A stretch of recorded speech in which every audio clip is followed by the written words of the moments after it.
3시간 투자해서 1억을 벌었다고요? 정말 그렇게 할 수 있을까요? 궁금하신 분들은 함께 하시죠. 저는 일 못하고 센스 없는 직장 찌질이에서 끊임없는 자기개발과 변화를 통해 조기 진급, 회사에서의 MBA 파견, 억대 연봉을 이루어 직장인으로서 성공하고 경제적 자유를 이루고 싶어 투자 공부에 힘써 자산가가 된 사람입니다. 직장인이 성공하는 채널 식성 3시간을 투자했는데 어떻게 1억을 벌었을까요? 지금 시간당 임금이 얼만데 이런 황당한 이야기를 할까요? 지금부터 말씀드리겠습니다. 저는 이것을 부동산 투자를 통해서 번 겁니다. 부동산 투자라고 하니 바로 끄려고 하셨죠? 전에도 말씀드렸지만 부동산 투자도 아주 소액으로 할 수 있습니다. 그리고 누구나 할 수 있습니다. 지금 투자해서 벌만한 곳도 많습니다. 사실 비싸고 좋은 강남 아파트를 사면 무조건 오를 거라는 건 누구나 압니다. 그러나 그걸 살 돈이 있나요? 그럴 만한 돈이 있다면 굳이 이렇게 공부할 필요가 없죠. 그냥 좋은 걸 사면 되니까요. 저는 이 투자를 위해 딱 1,500만 원을 썼습니다. 100만 원을 넣고 1억 수익률 엄청나죠? 사실 아직 매도를 안 한 거라 수익은 더 날 겁니다. 시장이 유동성장으로 넘어가면서 수익을 많이 봤죠. 운이 좋았습니다. 저는 저평가된 곳에 작게 투자해서 수익률을 높이는 전략을 사용합니다. 그러기 위해서는 많은 공부와 현장 답사가 필요하죠. 어떻게 했는지 최대한 쉽고 간단하게 말씀드려 보겠습니다. 저는 부동산 투자를 할 때 타이밍, 지역, 아파트를 봅니다. 딱 이 3가지만 확인하면 리스크 적고 오를 만한 아파트를 잘 살 수 있습니다. 타이밍은 매수하기 가장 좋은 타이밍이 있는 도시를 찾아내는 거죠. 매매 가격이 그대로이거나 떨어지고 있다가 오르기 직전의 도시를 찾는 거죠. 도시마다 오르고 내리는 타이밍은 천차만별입니다. 서울은 오르고 있지만 이 순간에 또 떨어지는 곳들이 있거든요. 도시 안에서도 오를 지역과 안 오를 지역이 있습니다. 아마 현재 사시는 동네를 보시면 아실 겁니다. 같은 도시 안에서도 어디는 계속 오르고 어디는 하나도 안 오르거나 오히려 내려가지 않나요? 그래서 도시 안에서도 오를 지역을 찾아야 합니다. 오를 지역 안에서도 어떤 아파트 단지를 골라야 할까요? 신축이면 무조건 오르나요? 구축은 절대 안 오르나요?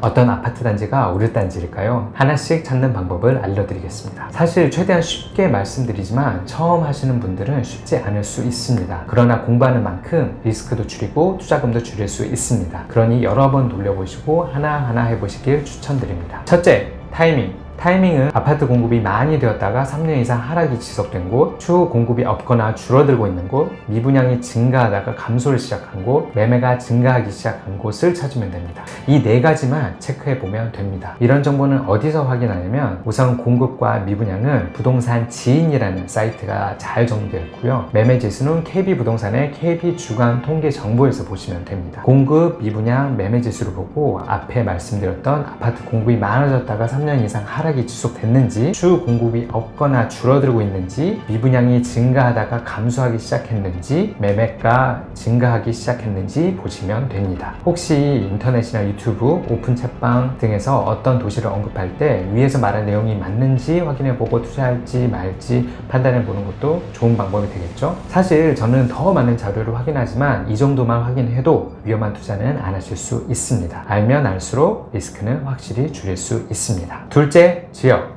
그렇게 여러 도시를 앞서 말씀드린 사이트를 통해서 확인하다 보면 조건에 맞는 도시들이 있을 겁니다. 그 도시 안에서 어떤 지역을 골라야 할지 말씀드리겠습니다. 지역은 지도를 쭉 보면서 직장이 많은 지역을 보고 교통을 봅니다. 직장은 강남과 같은 비즈니스 중심 지역이나 아니면 산업단지를 확인해보고 교통은 지하철 아니면 주요 도로만 간략하게 봅니다. 이 지도를 인쇄해서 한번 표시해보는 것도 좋습니다. 그리고 주요 학군을 한 곳 정도만 찾아봅니다. 학군은 아시리라는 사이트를 보면 아주 깔끔하게 확인할 수 있습니다. 고등학교는 대학교 진학률, 중학교는 학업 성취도와 특목고 진학률을 보면 됩니다. 도시마다 다르지만 시세는 대부분 중학교 학군이 높은 곳들이 높게 나타납니다. 그러니 중학교 학군만 위주로 보시면 되겠죠? 그리고 나서 매매가가 가장 높게 형성된 지역, 30, 40대 인구가 많이 거주하는 지역, 그리고 전세가율이 높은 지역을 확인해 보면 됩니다. 이는 네이버 부동산, 고객노노, 부동산 114 등을 통해서 확인이 가능합니다. 그렇게 지역을 선정한 후에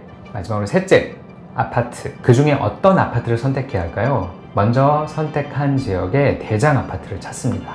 대장 아파트는 대부분 아파트 가격이 아주 비쌉니다. 고객노노로 들어가면 매매가의 왕관을 쓰고 있는 경우가 대부분이죠. 헷갈리면 부동산 사장님께 전화해서 물어보면 됩니다. 그렇게 대장 아파트부터 그 근처 아파트로 분석을 해 갑니다. 연식, 매매가와 전세가 가격의 차이, 전세가율, 거주 환경, 학군 등을 봅니다.